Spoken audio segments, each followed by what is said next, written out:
Donc bonjour, moi je m'appelle donc Eva Tardy, je suis intervenante en prévention des risques professionnels dans un service de prévention qui se trouve dans la Loire, à Roanne. Voilà, Magali, je te laisse la main.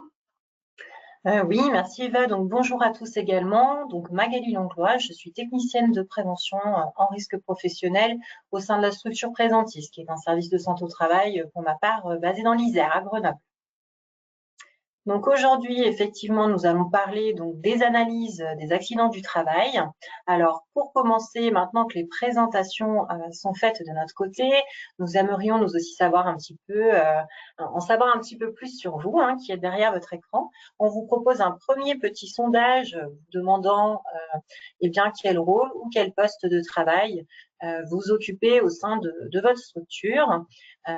Voilà, donc le sondage est en train de s'ouvrir.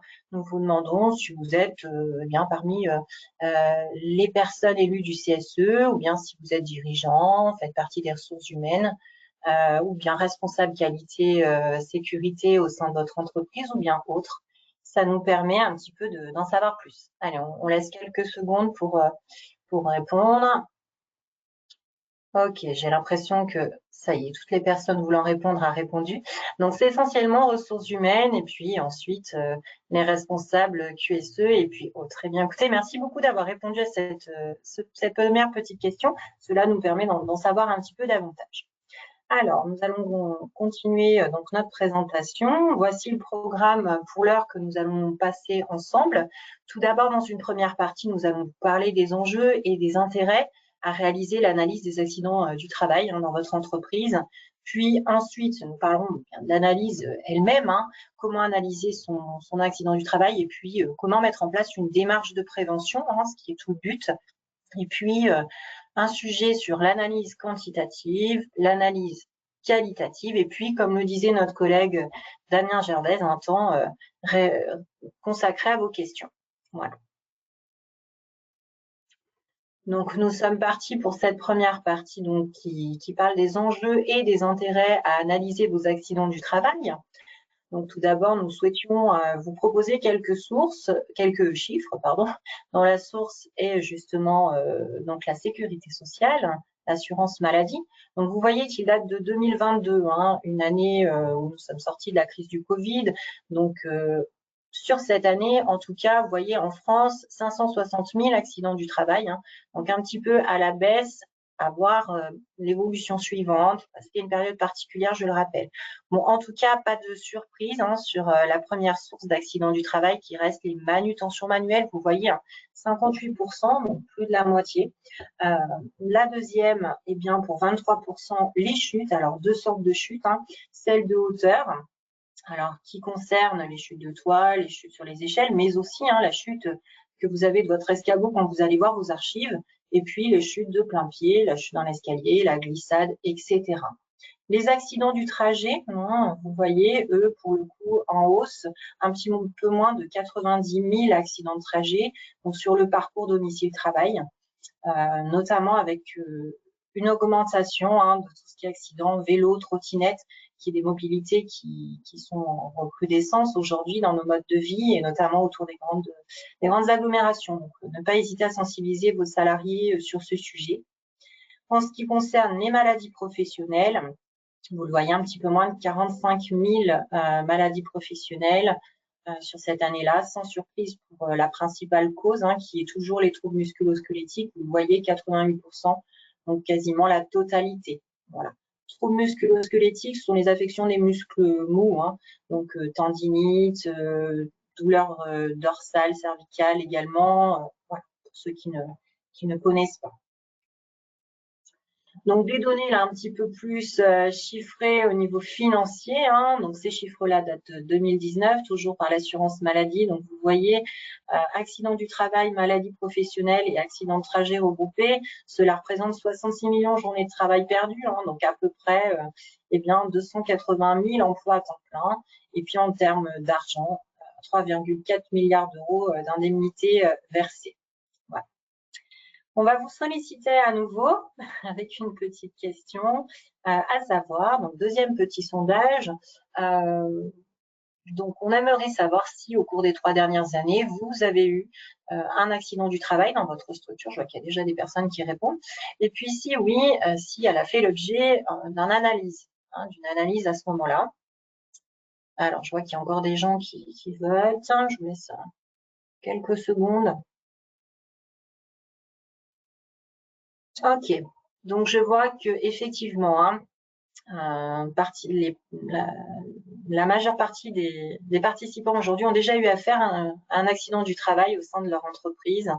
En ce qui concerne l'analyse de l'accident du travail, également, donc 74% d'entre vous. Très bien. Allez, nous continuons sur notre lancée. Donc, des petites notions sur lesquelles on voulait redéfinir avec Eva, parce que nous allons en parler vraiment plusieurs fois au cours de cette présentation. Donc, refaire la différence entre les accidents, le presque accident et l'incident. Alors, l'accident, c'est l'événement imprévu, soudain, contrairement à une maladie professionnelle qui, elle, vient progressivement. Donc, cet événement va entraîner des dommages. Alors, des dommages sur une personne, il s'agit de blessures dans ces cas-là, sur des biens. Alors, ça peut être une casse de machine, par exemple, ou bien l'environnement, une pollution, par exemple. Un presque accident, donc lui, il se différencie, donc c'est un événement imprévu soudain, par contre, il se différencie par le fait qu'il n'a pas de conséquences. Tiens, j'ai failli me casser la figure dans cet escalier, la marche est abîmée. Eh bien, si je le signale, ça permet de réparer cette marche cassée et qu'il n'y ait pas de véritable chute, que ça soit pour moi ou de mes collègues. Et puis l'incident. Donc l'incident, c'est une rupture dans le déroulement normal, en tout cas que l'on attend d'un process. Et puis, quelle qu'en soit la cause, elle peut être de différentes natures, vous le voyez, organisationnelle, technique ou humaine. Alors ici, donc la pyramide de Bird, qui est également un schéma qu'on voulait vous présenter, elle parle un petit peu d'elle-même. Vous le voyez, donc tout en haut, pour un accident mortel, il y a environ 10 accidents. Et puis, les choses dont on fait un petit peu moins attention, ce sont les incidents qui pourraient être signalés, vous voyez, à hauteur de 30, et puis 600 incidents. Alors, souvent, on le dit, on va attendre qu'il y ait un accident pour agir. Je trouve que cette phrase résume assez bien ce schéma. L'idée, c'est que c'est vrai qu'on travaille souvent sur le haut de la pyramide, le orange ou le rouge. Lorsque quelque chose arrive, on va essayer de l'analyser, c'est le sujet d'aujourd'hui, et puis de faire en sorte que ça ne se reproduise plus. Mais peut-être que si on travaillait sur ces incidents à signaler, ces presque accidents, ces choses qui sont sans conséquence mais répétitives, eh bien on éviterait le haut de la pyramide. Voilà tout l'enjeu d'aujourd'hui, et voilà pourquoi il est intéressant en fait qu'il y ait des remontées d'informations. On va vous en parler un petit peu plus loin. Donc, intérêt de prendre en compte ces événements répétitifs sans conséquence, comme je vous disais, par exemple en s'appuyant sur le registre des premiers secours et des premiers soins. Donc, ce que l'on appelle communément la bobologie. Voilà. Par exemple, sur un poste, s'il y a des coupures à répétition, peut-être qu'il va falloir s'intéresser à la cause. Voilà. Pourquoi ce poste-là a des petites coupures? Est-ce qu'on peut faire quelque chose et ne pas attendre qu'il y ait quelque chose de plus conséquent qui arrive? Donc, je vais passer la main à ma collègue Eva qui va vous parler un petit peu de l'analyse de l'accident et de la démarche de prévention. Très bien, Eva, c'est parfait. Merci Magali. Donc, la santé, c'est un levier de performance. Ce qu'on veut dire par là, c'est que toute entreprise recherche à atteindre une performance économique. Mais on ne se rend pas compte que pour espérer cette performance, il faut limiter au maximum la contre-performance sociale. Est amené donc par des accidents de travail. On aurait pu citer aussi des troubles musculo-squelettiques, le stress, le turnover, l'absentéisme, etc. Donc, tous ces événements vont avoir des coûts directs et indirects, mais aussi un impact sur les délais, la qualité des produits et l'attractivité de l'entreprise. Donc, tout ça, ça va amener des dysfonctionnements qui vont agir sur la performance économique souhaitée et du coup va avoir un impact défavorable sur la performance globale, comme on le voit sur la courbe. Au final, analyser les accidents, c'est un moyen de prévenir la survenue d'accidents similaires ou graves.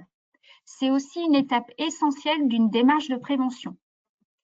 Les objectifs de cette analyse vont être de mieux connaître les risques présents dans la situation de travail, vont permettre aussi de mettre en évidence les dysfonctionnements et les causes multiples qui ont contribué à provoquer l'accident de travail, définir des améliorations et des mesures de prévention à mettre en place afin d'éviter qu'ils ne se reproduisent.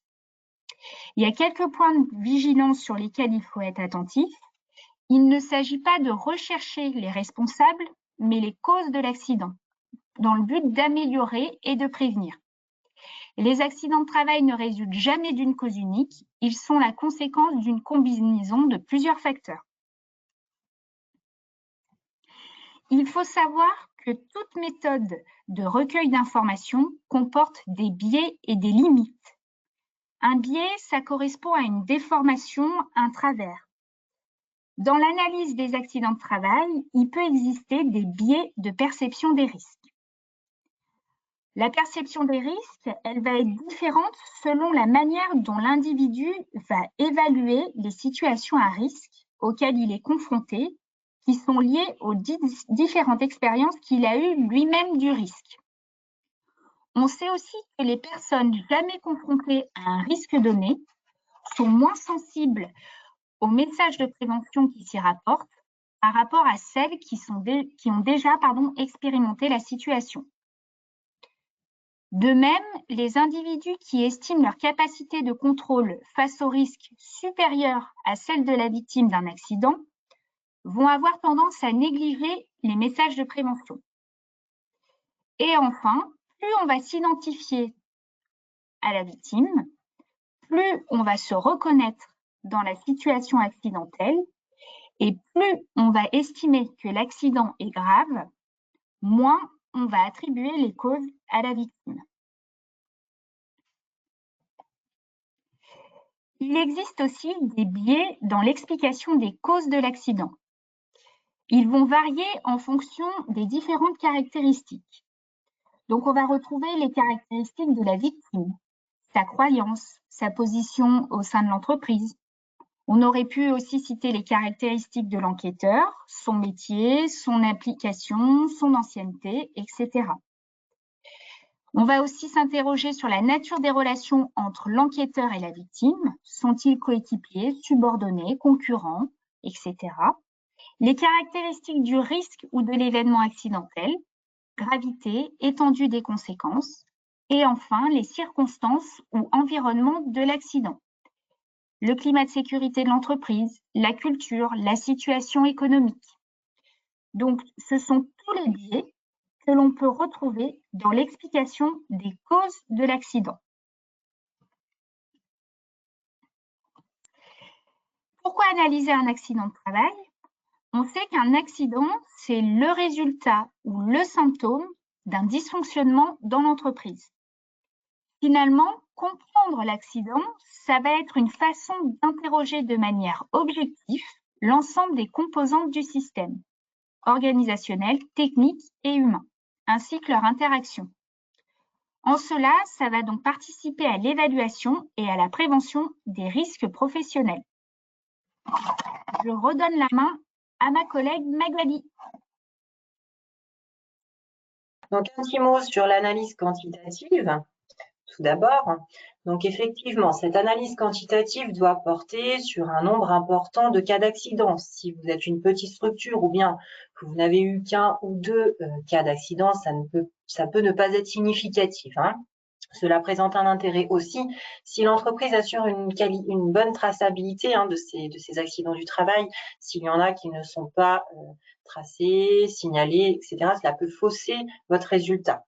Ceci dit, l'analyse quantitative, elle reste insuffisante à elle seule en fait pour poser un bon diagnostic de santé et de sécurité au sein de votre entreprise, ainsi que pour définir une politique de prévention. Elle ne permet pas non plus de déterminer les actions de prévention à mettre en œuvre. On a un petit point de vigilance à vous donner. Attention à tout ce qui est sous-déclaration des accidents du travail, notamment porté par exemple par les primes zéro accident. Ça va, je n'ai rien, je ne le signale pas. Et finalement, vous passez, ça passe à l'as et vous passez à côté d'une information qui peut-être peut vous aider dans votre démarche de prévention. Alors, au sujet maintenant de l'analyse qualitative. Donc, l'analyse qualitative, elle doit tout d'abord être définie par une procédure interne de remontée d'informations lorsqu'il survient un incident, un presque accident auprès de l'employeur ou de la personne référente. Alors, il ne s'agit pas de faire un roman, mais bien quelques lignes de consignes claires qui expliquent comment faire remonter ces informations. Cette procédure doit également être connue de l'ensemble des acteurs de votre entreprise. Pourquoi pas la présenter lors de l'intégration à l'embauche d'un nouveau salarié et de faire des rappels réguliers au cours de vos réunions d'équipe ou de vos flash sécurité. Elle peut également être utilisée pour la remontée d'informations concernant donc ces incidents, ces presque accidents bien utiles pour agir avant l'arrivée d'un accident plus grave. Voici la démarche lorsqu'un accident survient malgré tout. Donc l'accident, vous le voyez, il est en haut en rouge. La première chose à faire, bien sûr, ça va être de secourir la personne et de sécuriser le lieu. Donc de prévenir les secours, effectivement. Ensuite, vous avez 48 heures pour déclarer cet accident du travail auprès du service d'assurance maladie, de façon à ce que la personne victime puisse être prise en charge au niveau médical. Voilà. Donc ça va être, on va en reparler sur la slide suivante, rapporter l'événement, le consigner et déclencher votre procédure d'enquête qui est, vous voyez l'étape suivante. Donc l'enquête, donc enquêter, c'est rechercher les faits, en faire une description de l'événement qui vient de se passer. Voilà, donc on va revenir dessus. Une fois ces faits recueillis, vous allez analyser. Ça va vous permettre de déterminer les causes de l'accident. Une fois que vous aurez les causes de cet accident, vous allez proposer des améliorations. C'est là qu'on va élaborer des pistes de réflexion et les hiérarchiser en fonction de leurs possibilités, de leur délai en fait de réalisation. Vous allez ensuite mettre en place ces améliorations, appliquer ces mesures choisies et bien sûr communiquer auprès des salariés à propos des nouveautés, expliquer vos choix et également leur donner la marche à suivre pour le changement. Et puis, bien sûr, le suivi qui va être l'évaluation des mesures mises en place. Est-ce que cela est satisfaisant? Est-ce que je suis partie dans le bon sens ou est-ce que je souhaite changer, apporter des modifications? Alors, on en parlait juste avant, effectivement. Donc, la déclaration d'accident du travail auprès de l'assurance maladie et puis bien sûr le suivi administratif, tout d'abord, ça va être déclaré par ces feuillets qui sont présentés sur cette vignette sur le site de l'assurance maladie. Bon, ça va être définir en interne et faire connaître cette procédure de déclaration de presque accident, d'accident, c'est important. Il ne faut pas, par exemple, qu'il n'y ait qu'une seule personne qui puisse le faire. Si cette personne est en congé, absente, il faut qu'il y ait quand même un remplaçant derrière. Car je vous le redis, vous avez 48 heures pour le faire, donc c'est très rapide. Cette déclaration, elle va comprendre un premier niveau d'information. C'est vraiment définir rapidement ce qui vient de se passer de façon à ce que le traitement de cet accident par la sécurité sociale soit démarré. La victime a besoin de ses soins, de sa prise en charge. Voilà. Elle est insuffisante, par contre, bien sûr, à la prévention. Elles ne permettront pas de comprendre ce qui s'est réellement passé et d'éviter que ça se reproduise. Donc, il ne faut pas s'en contenter. Voilà. Alors, un petit mot également, je voulais vous en parler sur le registre des accidents du travail bénin. Certaines de vos entreprises qui remplissent les conditions demandées par l'assurance maladie qui sont juste en dessous. Donc, tout d'abord, qu'il y ait une présence d'une personne chargée d'une mission hygiène sécurité qui soit diplômée au niveau secouriste. Également, qu'il y ait un poste de secours d'urgence à type d'infirmerie. Voilà. Donc, si vous n'avez pas dans cette entreprise ces deux conditions-là, vous pouvez tout à fait organiser en interne un registre des accidents du travail bénin. Ça vous permet d'avoir une ressource d'information, comme vous en parlez tout à l'heure, de savoir un petit peu ce qui se passe dans votre entreprise et s'il y a des mesures qui permettent d'agir avant l'arrivée d'un accident. Bien. Quel accident vous pouvez inscrire sur ce registre? Eh bien, ce sont tous les accidents de travail ou de trajet qui ne donnent pas lieu en fait à un arrêt de travail ou bien une prise en charge médicale autre que celle d'un secouriste interne. C'est vraiment, encore une fois, la bobologie. Voilà, ça n'entraîne pas de visite chez le médecin ou bien d'arrêt du travail, pardon. Donc, par contre, elles doivent être inscrites dans les 48 heures qui suivent l'arrivée de de cette situation, donc par ordre chronologique de date avec une numérotation à partir du 1er janvier de l'année en cours. Donc, chaque inscription doit être signée par le donneur de soins et la victime, et donc mise à jour, mise à disposition de la victime elle-même, du médecin du travail, conseiller sur tout ce qui est prévention, qui pourrait vous donner un avis. Et puis, bien sûr, si vous avez des élus du CSE qui sont dans une commission de santé, sécurité des conditions de travail, leur en faire part à la CARSAT et à la DRED. Voilà. Donc, comme l'a expliqué Magali, dans la démarche, il y a 3 phases qui composent la méthodologie d'analyse d'un accident de travail. L'enquête dans un premier temps, l'analyse, et puis en dernière étape, il va falloir agir. On va rentrer en détail dans ces 3 phases. Donc, la première, enquêter, ça va consister à recueillir l'ensemble des faits. On va s'appuyer sur des témoignages, des observations, des photos, des schémas, etc. Recueillir l'ensemble des faits, ça se prépare. Il va falloir que vous définissiez en interne quelqu'un qui soit en capacité de réaliser l'enquête. Il faudra s'interroger quand est-ce qu'il faut aller enquêter, à quel moment, où et comment. Ce qui va caractériser un bon enquêteur au sein de votre structure. Il faut trouver quelqu'un qui puisse être disponible pour pouvoir intervenir rapidement. Il devra posséder une bonne connaissance du milieu et être en mesure de communiquer sur l'événement. Cette personne devra s'entourer d'un groupe de travail et de collaborateurs. L'enquêteur peut être l'animateur ou le référent sécurité, un membre du C2SCT, un représentant du personnel ou l'employeur lui-même. Il y a quelques points de vigilance auxquels il faut être attentif. Notamment, il faut, si possible, faire les analyses d'accident par des acteurs d'horizon socio-professionnels et hiérarchiques différents et pas forcément directement impliqués dans l'accident à analyser. Ça peut permettre de limiter les situations de conflit et les biais de perception. On va aussi éviter les réactions défensives des acteurs et favoriser l'apprentissage et le retour d'expérience.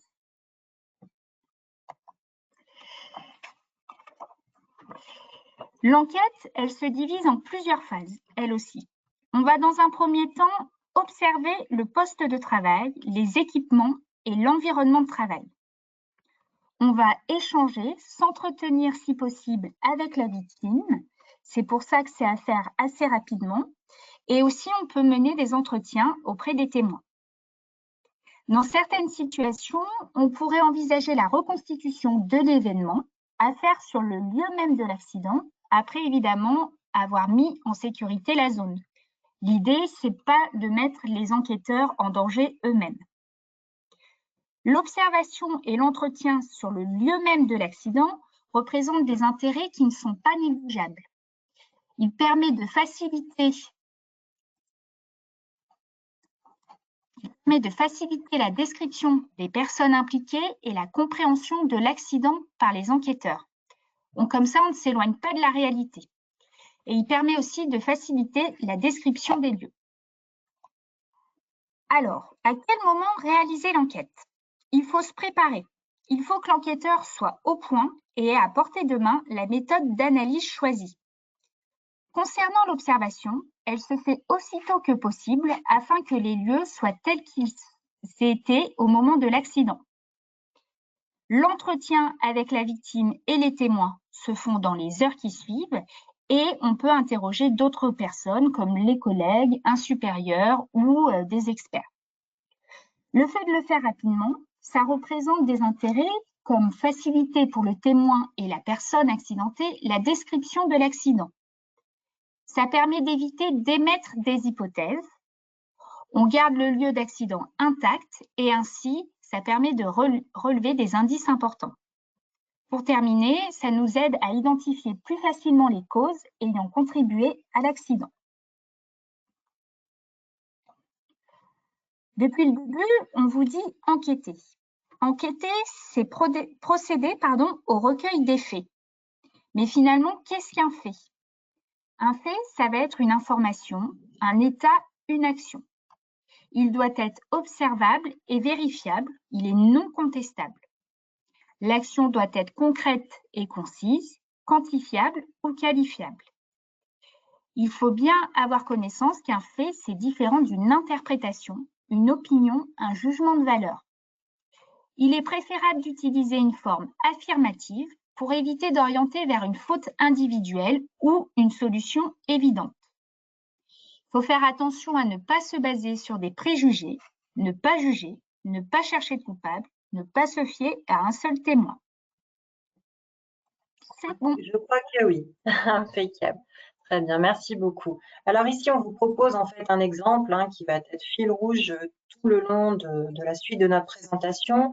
Nous nous retrouvons donc avec Henri, qui est agent de maintenance dans une entreprise depuis 10 ans. Il est appelé à 16h30 un jour, donc en fin de journée quasiment, par un opérateur de production qui se trouve dans un atelier et qui lui signale la panne d'une étiqueteuse. Cette réparation est urgente car une expédition dépendait de l'étiqueteuse, une expédition urgente en fait, devait partir immédiatement. Donc l'atelier où se trouve Henri et le bâtiment C, il doit se rendre donc dans l'atelier A et sur le chemin habituel, il longe le bâtiment B dont la toiture est actuellement en travaux. L'accès de ce passage est interdit actuellement par un panneau, mais il n'y a pas eu de mise en place de barrière. Le jour de l'accident, la météo signale un vent qui soufflait en violente rafale. Henri, qui est passé le long du bâtiment tête nue, a pris un morceau de tuile en fait sur la tête. Voilà, qui est tombé de la toiture.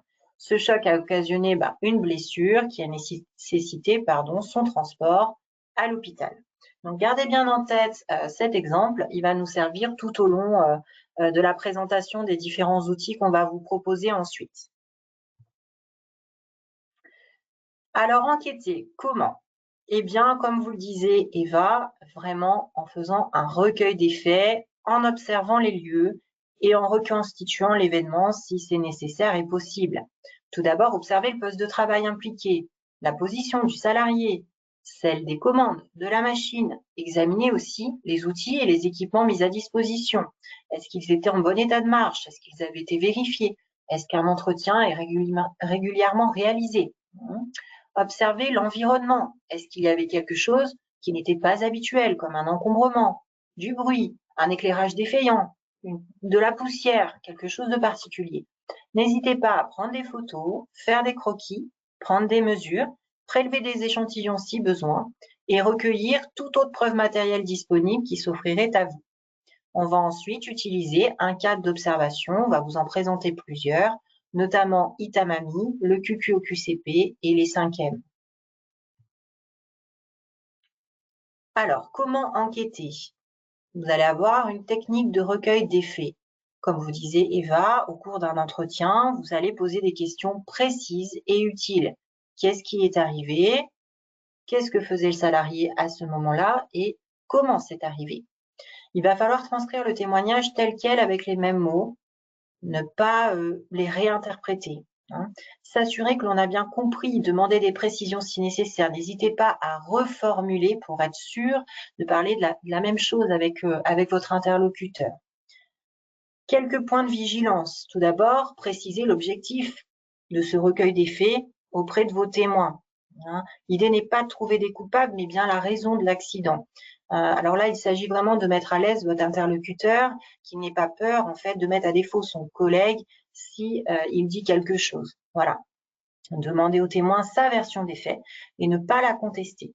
Être dans l'écoute bienveillante et sans jugement de valeur et ne censurer aucune donnée collectée. Tout peut être utile. C'est aux étapes suivantes que vous allez décider s'il y a des choses que l'on ne garde pas. Dans un premier temps, prendre le maximum d'informations.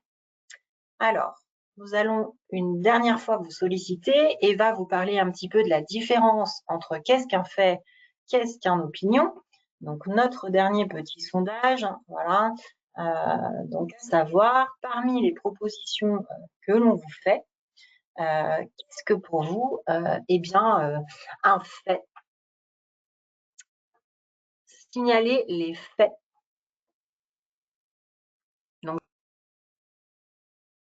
Donc, il y a eu un petit doute sur il utilise un outil inadapté. Alors, il utilise un outil inadapté, c'est un jugement en fait. Est-ce qu'on le sait? En fait, le fait, par exemple, ça serait il utilise tel outil. Hein. Est-ce que l'outil est inadapté ou non? C'est un jugement. Hein. Donc effectivement, les deux bonnes réponses sur ces 4 propositions étaient Elsa est partie à 15h30, c'est un fait. Hein, incontestable, elle est partie à telle heure, et Eric est au sous-sol, effectivement, il est au sous-sol, on ne peut pas le contester non plus. Voilà. J'espère que c'est clair pour tout le monde. Alors, il y a 4 autres petites propositions qui arrivent derrière à nouveau. Donc, même chose, à vous de sélectionner ce que vous pensez être des faits. Voilà, je crois que voilà, c'est la fin des votes. Donc là, effectivement, hein, aucun doute pour vous. Le seul fait parmi ces 4 propositions, c'est la première. Hein, la consigne est affichée ici. C'est vraiment trop lourd. Eh bien, ça dépend pour qui. Hein. C'est vraiment un jugement de valeur. On manque de moyens. Voilà, c'est vraiment une opinion. Et ce salarié boit trop également aussi. Très bien. Merci beaucoup d'avoir participé. Hop. Et on va continuer sur notre présentation. Je vais passer donc la parole à Eva qui va vous présenter donc l'Itamami, un des premiers outils de recueil de faits. Merci Magali. Donc en effet, l'Itamami est une méthode pour recueillir les faits. Le I va concerner l'individu, qui est la victime. On s'interrogera sur son âge, son sexe, son statut. On a ce qui concerne la tâche au moment de l'accident. Que devait-elle faire au moment de l'accident? Il y a aussi une partie qui concerne l'activité. Comment la faisait-elle? Avec quoi travaillait-elle pour le matériel? Et dans quel milieu évoluait-elle pour le milieu? Les infos sur le milieu. Magali, si tu peux passer à la diapo suivante. Donc, vous aurez à votre disposition sur le replay la méthode sur la base de l'exemple. Donc, avec l'exemple cité par Magali, on a essayé de classer les informations qui concernent l'individu. Donc, on sait que c'est un homme âgé de 55 ans, agent de maintenance avec 10 ans d'ancienneté au service maintenance. On a pu aussi identifier sa tâche, intervention de réparation sur l'étiqueteuse, la commande urgente qui devait partir en expédition sur le poste d'après. On a pu s'interroger sur son activité. Il emprunte un trajet habituel. Il se rend à pied aux différents bâtiments. Concernant le matériel, il travaille seul sur ce dépannage. Il a sa caisse à outils avec le nécessaire pour intervenir. Et enfin, le milieu dans lequel il intervenait, il se rend à l'atelier après l'appel. Il y a du vent ce jour-là et l'accès est interdit pendant la phase des travaux de toiture.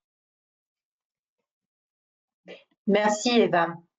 Alors effectivement, nous arrivons maintenant à la deuxième phase de notre perspective, donc c'est analyser. Hein. Nous avons fait notre recueil, qu'est-ce que nous allons faire des différentes informations que nous avons? Eh bien, analyser tout ça nous permet d'identifier les causes de l'accident. À partir des dommages, quelles sont les conséquences, comprendre en fait ce qui s'est réellement passé ce jour-là. Alors analyser, oui, mais comment? Alors tout d'abord, notre objectif, c'est de comprendre bien sûr la cause du dysfonctionnement. Quand? Eh bien, dès que le problème se pose et ce jusqu'à sa résolution. On est bien d'accord. Comment? Eh bien, réaliser en réunion et sur le terrain à partir des faits recueillis.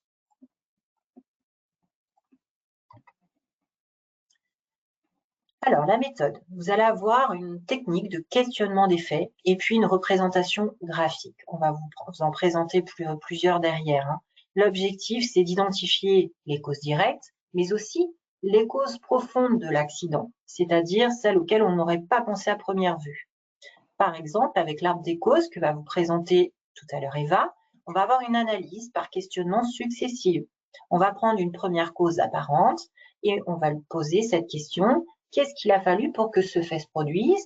Et est-ce que ce que l'on trouve est la seule raison? Est-ce qu'il y a autre chose qui a créé cette situation?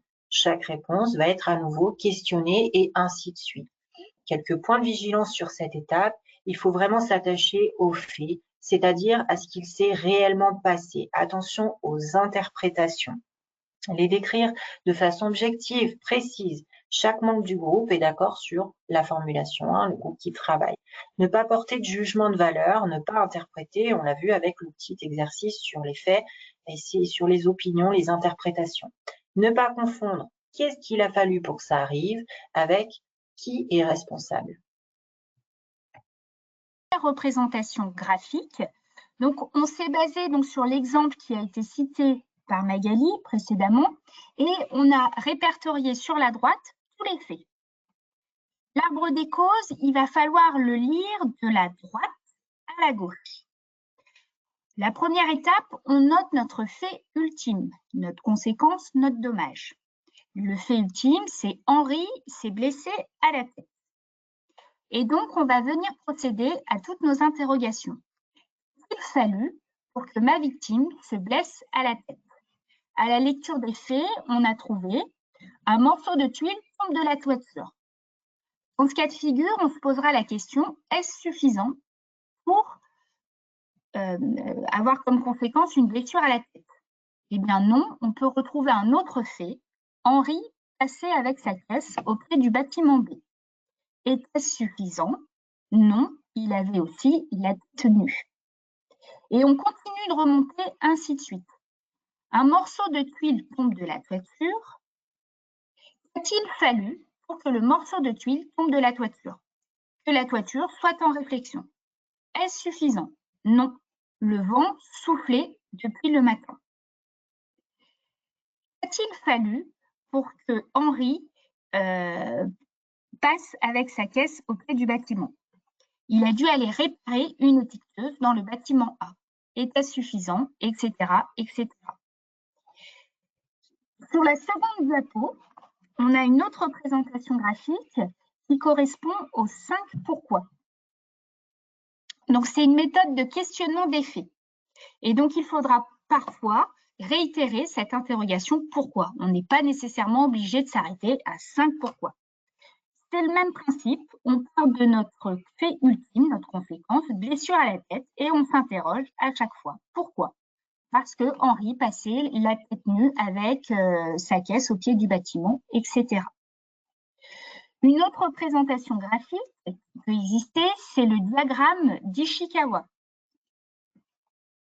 Donc, c'est un diagramme cause-effet et c'est une représentation graphique où on va classer par rubrique l'ensemble des causes aboutissant à un effet. Notre effet, blessure à la tête, et on va chercher au niveau de ces rubriques, machine, milieu, main-d'œuvre, méthode, matière, quelles pouvaient être l'ensemble des causes amenant à cet effet. Pas de souci, Eva. Effectivement, nous arrivons à notre dernière étape qui est d'agir. Donc, aujourd'hui, nous avons enquêté, analysé, déterminé des causes. Il va falloir établir un plan d'action. Donc, le plan d'action, c'est les mesures de prévention qui vont permettre de supprimer le risque ou bien de le maîtriser au mieux. Donc, à partir des causes, proposer des mesures de prévention, les hiérarchiser et les mettre en place. Alors, rechercher et hiérarchiser des mesures de prévention, oui. Alors, comment? Elle va se faire après notre phase d'analyse, on l'a vu, pour agir sur les causes profondes de l'accident, mais aussi bien sûr sur ses causes intermédiaires.